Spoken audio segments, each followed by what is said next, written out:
कहते हैं ना, अधिक सयानो जाए ठगानो। कुछ वैसा ही इस वक्त हो रहा है कनाडा के साथ। कनाडा के ऊपर जहां गुस्सा फूट पड़ा है जापान का। जापान ने पहले कनाडा को मना किया क्वाड मीटिंग में, और उसके बाद जापान ने लंबा चौड़ा एक फटकार लगा दिया है। जानेंगे जापान क्या कह रहा है। तो वहीं दूसरी तरफ ये सब कुछ कम था कि भारत ने सबसे बड़ा एक्शन ले लिया है और अब खालिस्तानी भारत नहीं आ पाएंगे। दूसरी बड़ी बात यह है कि क्या कनाडा में ही खालिस्तान बनेगा, ऐसा कुछ क्या सीन बन रहा है। जानेंगे क्या है मामला। तो इन सब के बीच में रूस के विदेश मंत्री यूएन में फूट पड़े। जानेंगे, कहा अपने हिसाब से चलाना चाहते हैं दुनिया को। जियोपॉलिटिक्स में धमाल मचा है। आइए जानते हैं इन खबरों को विस्तार से। इस बार का यूएन की जो मीटिंग थी, ये मीटिंग बेहद खास होने वाली थी, ये सभी को पता है। रूस के भी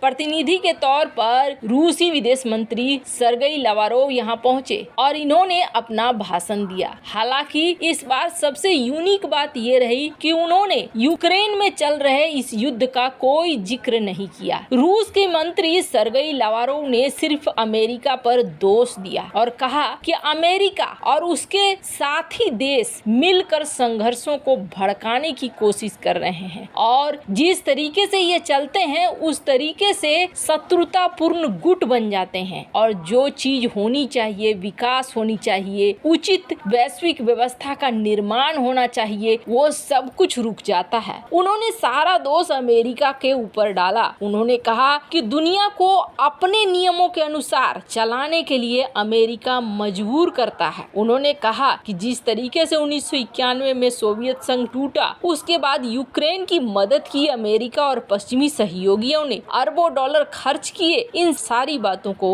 उन्होंने उड़ेल कर सामने रख दिया। उन्होंने कहा कि इस वक्त हर जगह जहां आप देखेंगे समस्या है, वहां अमेरिका है। लावारोव ने कोरियाई प्रायद्वीप में मौजूदा माहौल के लिए भी अमेरिका को जिम्मेदार ठहराया। आपको बता दें, दक्षिण कोरिया और उत्तर कोरिया के बीच इस वक्त टेंशन है और इसको लेके भी लावारोव कह रहे हैं कि दोनों के बीच टेंशन भड़काने वाला कोई और नहीं है, बल्कि भड़काने वाला अमेरिका है। कहीं न कहीं अमेरिका एक हाइब्रिड युद्ध सैन्य रणनीति का हिस्सा है। और आपको बता दें, सर्गेई लावारोव ने कहा कि इस रणनीति में पारंपरिक के बजाय अपरंपरागत तरीकों से युद्ध लड़ा जाता है। जहां एक तरफ ये सारे कांड चल रहे हैं, तो वहीं दूसरी तरफ सबसे बड़ी मुश्किल ये आई हुई है कि अब कनाडा के लिए अपने ही उनके विरोधी हो रहे हैं और भड़क उठे हैं उनके ऊपर। कनाडा के पीएम को बहुत ज्यादा भारी पड़ रहा है। हमने आपको बताया था कि क्वाड मीटिंग में जापान ने मना कर दिया और जापान ने कहा हम तुम्हें सपोर्ट नहीं करेंगे, तुम जो क्लेम कर रहे हो वो क्लेम सही नहीं है। इसके बाद जापान की मीडिया ने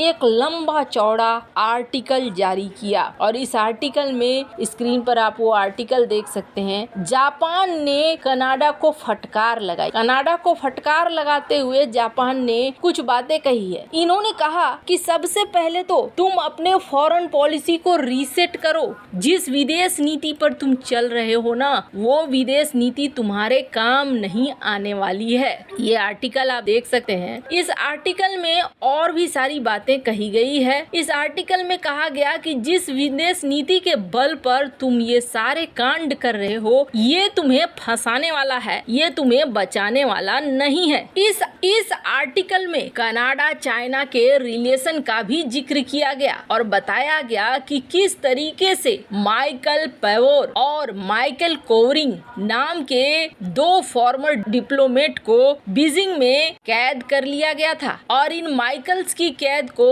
माना गया था जवाब, क्योंकि कनाडा ने अमेरिका के कहने पर हुआई के एग्जीक्यूटिव डायरेक्टर को मैंग वेंगझोउ को दिसंबर 2018 में डिटेन किया था। इस आर्टिकल में ये भी कहा गया कि सबसे बड़ा कंसर्न याद रखना, अगर डोनाल्ड ट्रंप जीतते हैं तो डोनाल्ड ट्रंप के जीतने के बाद बहुत सारी चीजें बदल जाएगी। इंडो पैसिफिक मामले में डोनाल्ड ट्रंप सबसे ज्यादा प्रमुख रहे हैं और ऐसे में तुम दोनों के रिश्तों पर और भी ज्यादा असर पड़ेगा। इन्होंने कहा कि आप पुरानी जो गलतियां हैं उन गलतियों को छोड़ो और उन गलतियों को छोड़कर नए तरीके से पार्टनर बनाओ और नए तरीके से पार्टनर बनाकर इंडो पैसिफिक में अपना ध्यान केंद्रित करो, यानी कि हिंद महासागर क्षेत्र में अपना ध्यान केंद्रित करो। यहाँ जापान टाइम्स ने पूरा का पूरा ज्ञान दे दिया है कनाडा को, एक लताड़ सा लगा दिया है कि आप जो कुछ भी कर रहे हो वो सही नहीं है और अपने नियमों को बदलो वरना तुम्हें बहुत मुश्किल होगी। खैर, ये बात तो बिल्कुल सही कहा